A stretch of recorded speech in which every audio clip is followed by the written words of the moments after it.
Hello everyone, welcome to the Great Indian School podcast. We are headed to Jodhpur now and we have with us Mr. Sharad Tiwari, who is the principal of Mayoor Chopasni School, Jodhpur. Welcome, sir, to the podcast. Thank you. So, sir, we'll be taking you back into your childhood. So, let's start from the very beginning. Tell us more about your schooling. Where did you grow up? Both my parents were into education, so they kept getting transferred, and so I had schooling all over the place.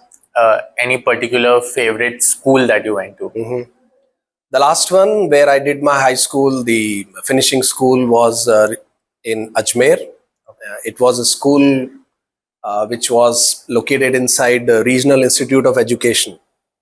Around that time, there were just 4 such ones, which were created for the B.Ed students that were receiving education in the college there.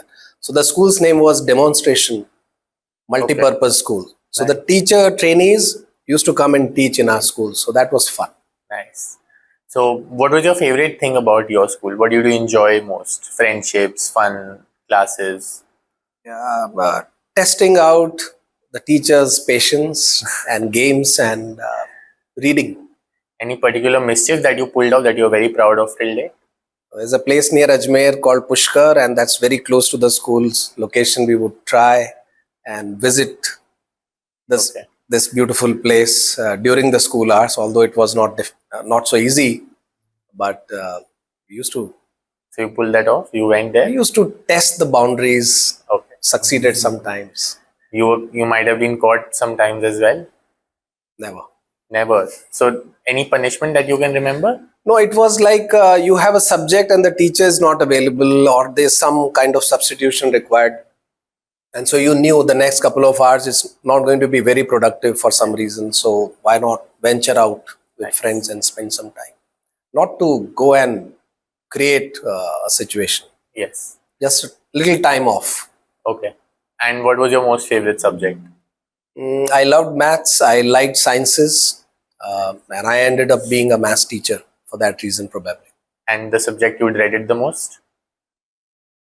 I think Hindi, because it was a struggle to write so much in Hindi. But I loved the language, reading poetry and prose and everything. Upanyas and stories. But I think it was about the writing part that was most dreadful. Was a struggle. Yes. So what was your favorite dish that you got in your tiffin? Favorite dish, I don't remember, but I would remember what my friends would bring, because eventually we would end up eating each other's tiffin. So what I brought did not matter much. Okay. So what was your favorite friend's tiffin dish? Moong dal.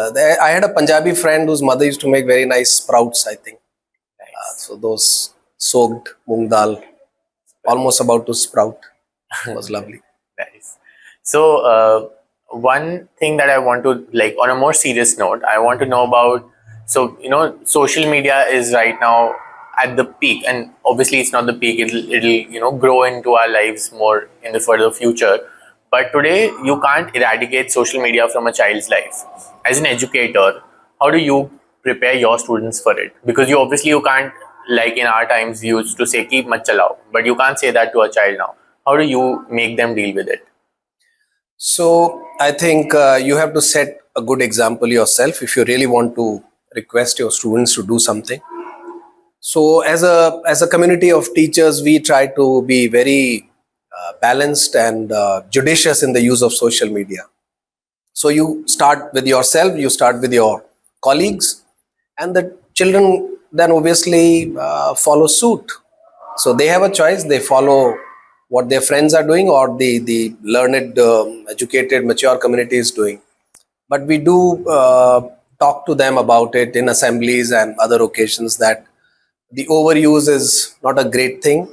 It is tiring, exhausting. You are letting yourself in a situation where people are judging you on trivial matters, and it can impact your self-esteem. You want to connect with friends, why not in real time? Make use of social media in a manner as if it's a nuclear arsenal you've got. You don't want to use it indiscriminately. So we keep talking about it, and by and large, I believe the student community is very smart. They know how to make use of time, not waste time on social media. It can be an addiction, which is where we need to keep these kids away from. Nice. And what do you do to take care of students' mental health around here? We have full-time counselors on campus, plus we conduct programs, workshops. The more, the better. And have you interacted with the student personally about if has someone come up to you ever and told about like share their mental health? Oh yes, oh yes. Um, well, before I became a principal, I used to be a CBSE adolescent education program facilitator Okay. in Ajmer. So I am a trained counselor that way, and and I keep talking to children. We hold sessions with the senior kids. For the juniors, there's a different arrangement whereby we also invite resource persons to come and talk to them because it matters.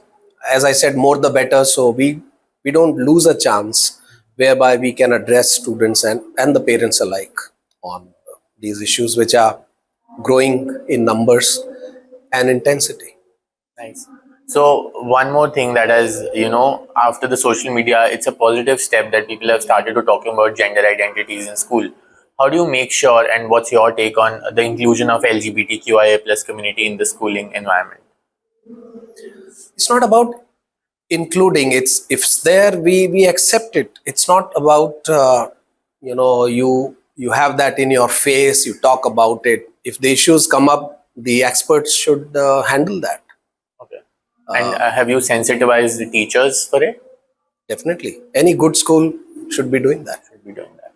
And okay, any particular memory from your school that you can remember that shaped you into the person that you are today?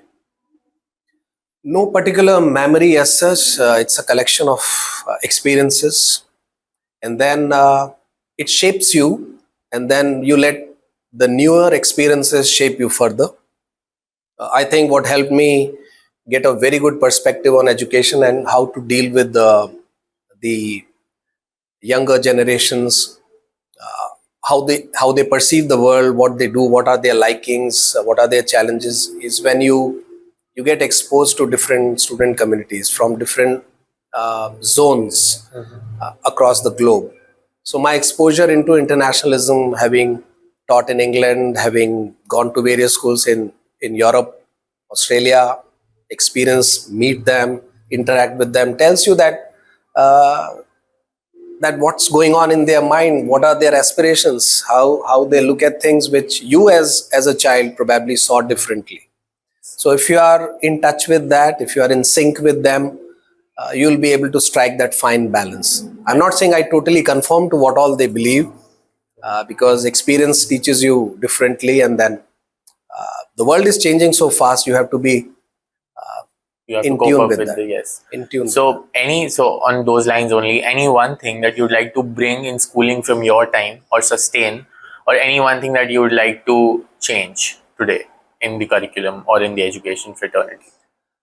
Things from the school time I went to, I don't think bringing anything from that would be relevant today.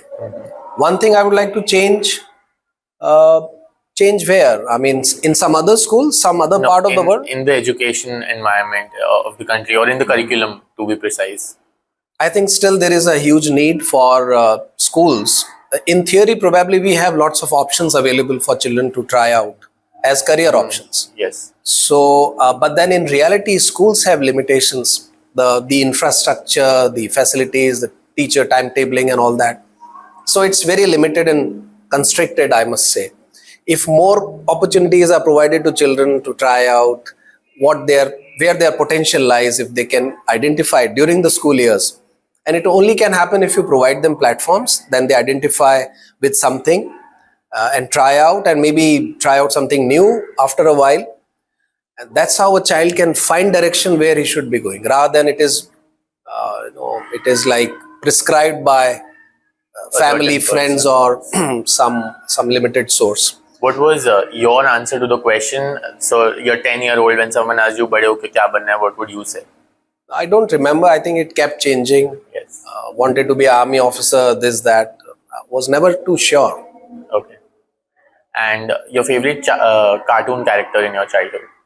Cartoon character. I used to read Amar Chitra Katha a lot, so all those stories probably had an impact on me. Okay. Cartoon character. We used to get Lotpot. There was Chacha Tauji and Sabu. Sabu. Chacha Chaudhary. I think Chaudhary. What did I say? Chacha Tauji. Chacha Tauji. Yeah, there was Chacha Chaudhary and Sabu. I think I liked Chacha Chaudhary's character. Nice. Sabu was all powerful, ready to go. Chacha would guide him and You could relate to the mature Chacha Chaudhary. I liked him. Nice. Short stature, lovely moustaches, safa, turban, I think. Nice characters. Used to be the cartoonist used to be Pran, who used to Yes. write those cartoons. And Nice. So one more thing that I would like to know: do you like to travel, or do you like to? Are you a foodie in general? Do you like to cook? I do cook sometimes. I travel. I like to travel. Which is your favorite destination that you keep revisiting, or you want to visit again? Trekking, jungle, close to the nature, Nice. beaches. With your family? Yeah, if it's possible. Everyone has got different set of commitments, but yes, last lovely outing we had as a family was in Australia just before the lockdown. Okay. So very fond memories of Melbourne and Sydney 2019. Nice. This was family trip. Yes.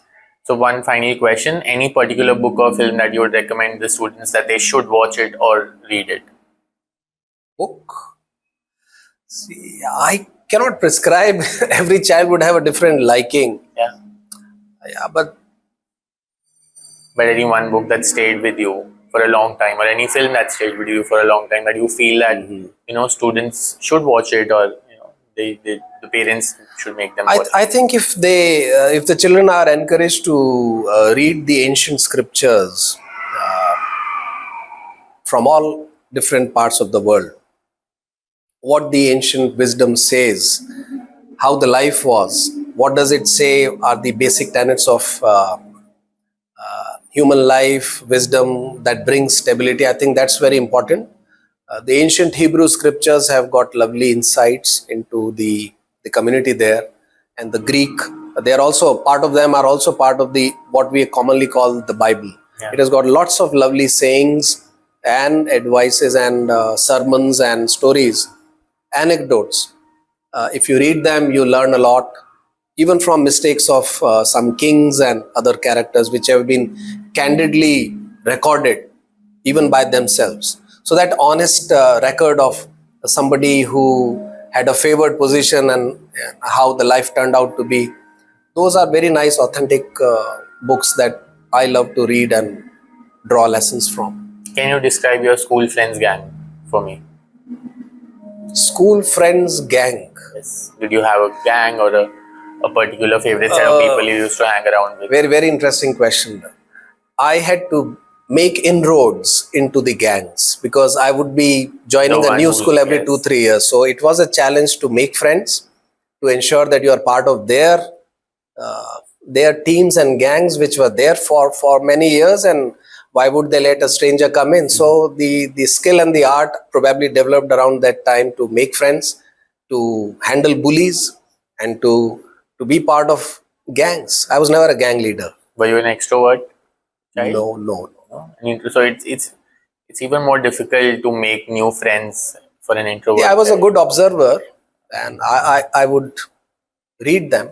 Nice. You were good at adapting. Any particular crush or a school romance story that you still remember? There was hardly any time for it. I was too engrossed in constructive things that I would think of having a crush or something. School crush is also constructive. You can build a lot. In 80s, it was out of fashion, I think. Nice. I've talked to a few educators who are still married to their school crush. So, like successful school. Any college romance particularly? No, I was very focused because I had gone for honors in sciences. Nice. BSc honors, so a lot of study, a lot of hard work. And then I think I had a crush on books and movies around that time. I stayed away from girls until I was found, or I found a very capable and suitable wife from Delhi. And she has been my crush ever since. Great, safe answer. Thank you. Thank you so much, sir. Thank you for your time. Thank you. Lovely questions. Good.